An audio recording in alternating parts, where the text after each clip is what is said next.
It's crunch time for political leaders keen on forming pre-election deals ahead of next year's general election.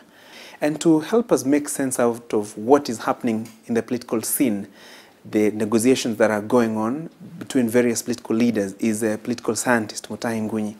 What can we make of the pre-election deals that are happening, the negotiations, the offers and counter-offers from various political leaders?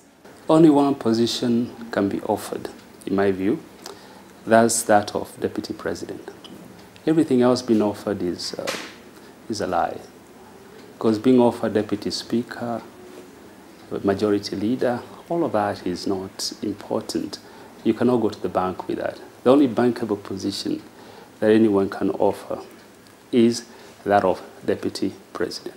So we can say that the political deals have only been made between two guys, Uhuru and Ruto. Nobody else has made a political deal hereafter. On Monday, it is said that Uhuru Kenyatta and William Ruto, their two political parties, URP and TNA, will be formally signing a pre-election deal. And there are attempts to bring on board Vice President Kalonzo Musyoka, who has also declared his bid on a Wiper Democratic Party's ticket.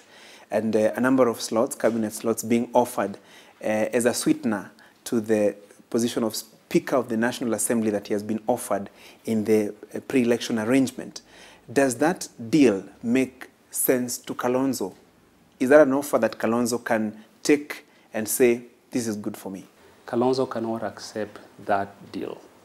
It is largely because we are not even sure that these people will have majority members of parliament.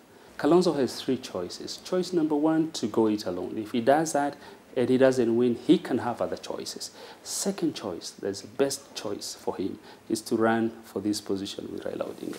Because if he does so, he has a guaranteed position of Deputy President, which the others are not offering to him. And between Deputy President and this funny position of Speaker, which is not even guaranteed, he'd rather go for the Deputy President. In the event that Kalonzo doesn't take the deal that is being offered by the Uhuru Ruto team, there's also another presidential candidate who is equally attracting the attention of the Uhuru Ruto team, that is Musalia Mudavadi. Can Musalia jump onto this offer in case Kalonzo declines it? Musalia Mudavadi will not jump on this because it is better for him to negotiate with the two after the first round. In any case, the 4 cabinet positions that are being offered, he can get 10. If these two guys realize that the only person who can make us king and deputy king is Musalia Mudavadi or Kalonzo Musyoka. So Musalia will not jump on this. We only have, let's say, a week or so to go. Is there a likelihood that in that period, Raila can spring a surprise, form a coalition with any of the aspirants that would totally turn around the March 4th, 2013 outcome? He could decide he'll go full hog and appoint somebody that is a totally different. Mother Karua, he can be Peter Kenneth of Tuna West, make anybody. And he could throw the spanner into the works and change the formula altogether. So in my view, the guy to watch this time round, I think, is Raila Odinga. The other two guys have played their cards. Everything is on the table. But we must also note that a guy called Ruto is not over yet. We cannot say that his deal with Uhuru is in the bank. No, completely. Ruto could decide that the ground is changing.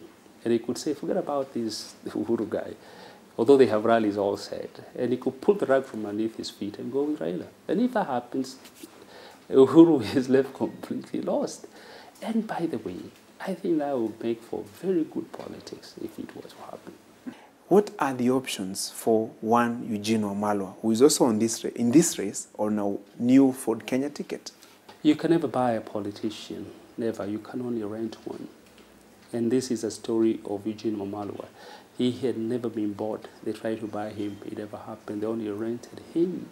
And I think Eugene has discovered that these people are basically using him as a spare tire.